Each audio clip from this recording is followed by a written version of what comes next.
si Jae-hwan ay pumasok na sa pinto ng ika-100 na palapag kung saan matatagpuan ang control room.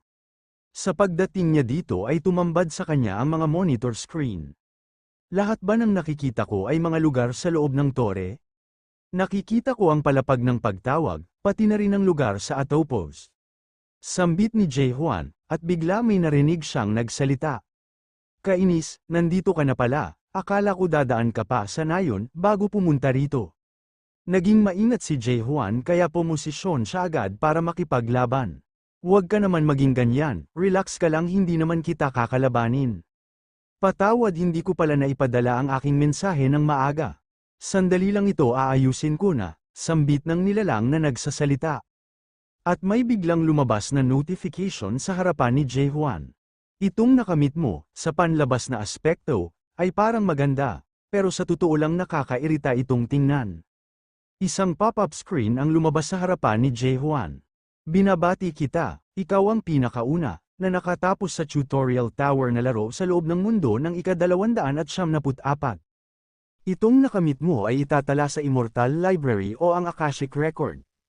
Itong record na ito ay itatago at makikita lang ng mga monarch sa Great Land. Ito ang mga nakasulat sa notification ni Jae-hwan, natulala siya nang mabasa niya ito. Ano ba ito? Tutorial? Sambit ni Jae-hwan habang nagdidilim ang paningin, at nagkakaroon ng halusinasyon. Maraming mga patay na tao ang nasa paligid niya, nagimbal siya sa kanyang nakita, parang kinakain siya ng kadiliman.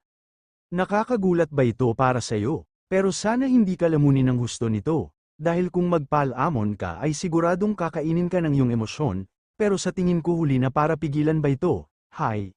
Pero nakayanan mong tumagal dito kahit isa ka lamang tao, kaya huwag kang magalit, sambit ng itim na leon. Pero may napansin siyang kakaiba. Imbis na malunod si Jae-hwan ay parang hindi ito umaapekto sa kanya. Siya ay nakatayong tumingin sa leon. Uy, ang bilis mo namang makarecover. Sa iyong emosyon, sambit ng leon, sino ka ba? Tanong ni Jae-hwan.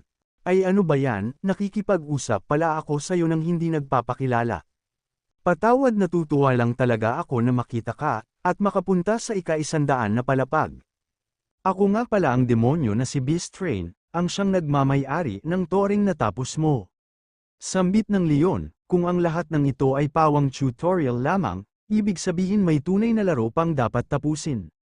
Tanong ni Jae-hwan, ikaw talaga ay may malawak na isipan para maintindihan ang lahat ng ito.